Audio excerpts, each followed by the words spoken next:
Olá, meus alunos, bem-vindos ao canal. Para quem não me conhece, eu sou Margarete Werneck. Se você está matriculado na Faculdade Sudamérica, a nossa aula de farmacologia de hoje é uma revisão.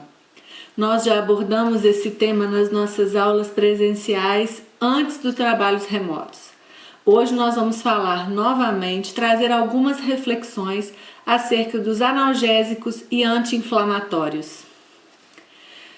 Antes da gente começar, a gente precisa rever o conceito de inflamação.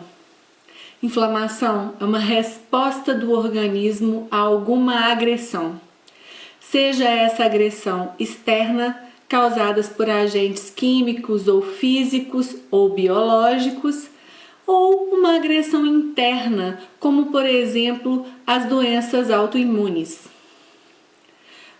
A inflamação é o primeiro passo que o organismo executa visando a reparação de um tecido lesado. Os sinais clássicos da inflamação são calor, aumento da temperatura, rubor, vermelhidão ou hiperemia, tumor, que é o edema, o inchaço, e dor. Alguns autores consideram ainda um quinto sinal da inflamação que é muito importante para o fisioterapeuta, que é a perda da função. Então, se um paciente chega à clínica com, por exemplo, um cotovelo inflamado, uma articulação inflamada, esse paciente vai ter essa articulação aquecida, avermelhada, entumecida, edemaciada e dolorida. Além do que, ele vai apresentar uma dificuldade para realizar um movimento que normalmente uma articulação do cotovelo é capaz de fazer. Depois, a gente precisa revisar as fases da inflamação. A fase vascular, que tem a ver com a alteração hemodinâmica daquele local que sofreu agressão. Tem a fase exudativa, que é o extravasamento de plasma e logo depois a passagem de células da corrente sanguínea para o tecido lesado. E finalmente a fase reparativa, proliferativa reparativa. Cada uma dessas fases tem seus mediadores químicos, bioquímicos responsáveis e específicos. E a gente já abordou essa parte em outra disciplina, que é a patologia. Ótimo! Então a gente começou a falar nas nossas aulas presenciais sobre os muitos medicamentos que interferem, que podem modular a resposta de dor, de aumento de temperatura e de resposta inflamatória. A gente começou as nossas aulas lá, presenciais ainda, com abordagem sobre os analgésicos, que são aqueles medicamentos que têm a ação principal contra a dor da resposta inflamatória. Os analgésicos combatem os efeitos que os mediadores químicos da inflamação exercem sobre as terminações nervosas do local inflamado. Então, os analgésicos, como o ácido acetilsalicílico, AS, a dipirona e o paracetamol, agem interferindo na atividade das prostaglandinas e outros mediadores da inflamação sobre as terminações nervosas no local agredido. Existe uma classe de analgésicos chamados de analgésicos narcóticos ou opioides.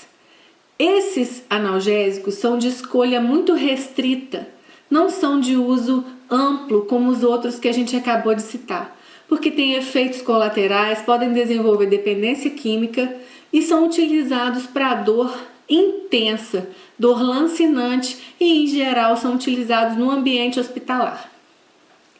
Em seguida, nós abordamos o efeito antitérmico de alguns medicamentos, ou efeito antipirético. Esses medicamentos agem fazendo o reajuste do hipotálamo, que ficou alterado quando esses mediadores químicos da inflamação caíram na corrente sanguínea e passaram lá pelo hipotálamo. Então, o desajuste do controle da temperatura corporal é consequência dos mediadores químicos da inflamação, que alteram o hipotálamo, que é a região do cérebro responsável pela regulação da temperatura corporal. Esses medicamentos antitérmicos conseguem reajustar o hipotálamo nesse controle de temperatura. A gente pode citar como exemplos clássicos a dipirona e o ibuprofeno. Outros medicamentos têm uma ação mais intensa, mais focada na própria cascata inflamatória.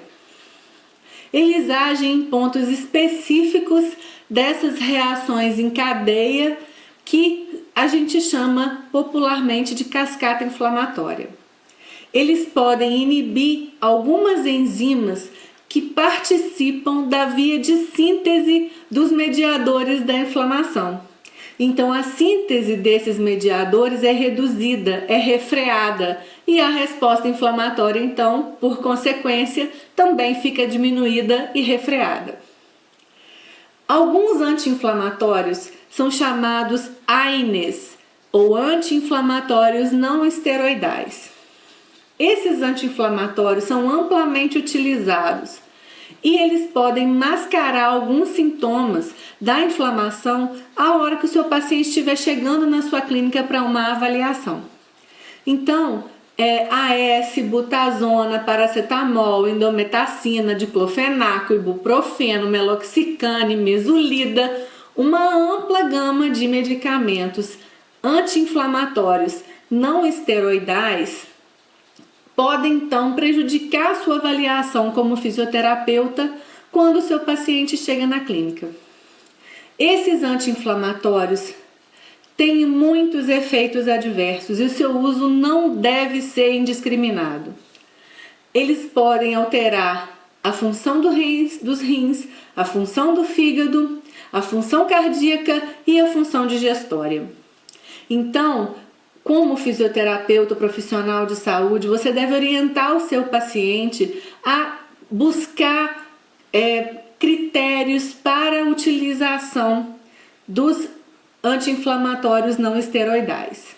Outra classe de anti-inflamatórios são aqueles que a gente chama de esteroides, que a gente chama popularmente de corticoides.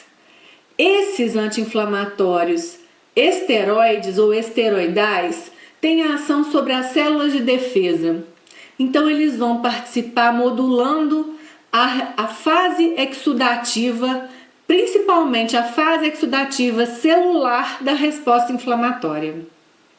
Eles também têm uma certa ação em algumas enzimas da cascata inflamatória. Os corticoides têm uso injetável, oral, tópico, até mesmo tópico ocular. E todos eles têm maior ou menor, mas têm um efeito sistêmico. Então, novamente, a gente ressalta a importância de um critério médico correto para o emprego de anti-inflamatórios esteroidais. Eles podem causar como efeitos adversos a perda óssea, o aumento da pressão arterial, aumento do colesterol, aumento da glicemia e, por consequência, catarata e glaucoma em tratamentos prolongados. Eu espero que a gente tenha conseguido aqui fazer uma breve recapitulação desses nossos assuntos sobre analgésicos e anti-inflamatórios. Revise no seu conteúdo que nós já abordamos nas aulas presenciais. Agradeço muito que você tenha visto o vídeo até o final. Ative o sininho, inscreva-se para não perder nenhuma das nossas aulas. Até a próxima. Tchau!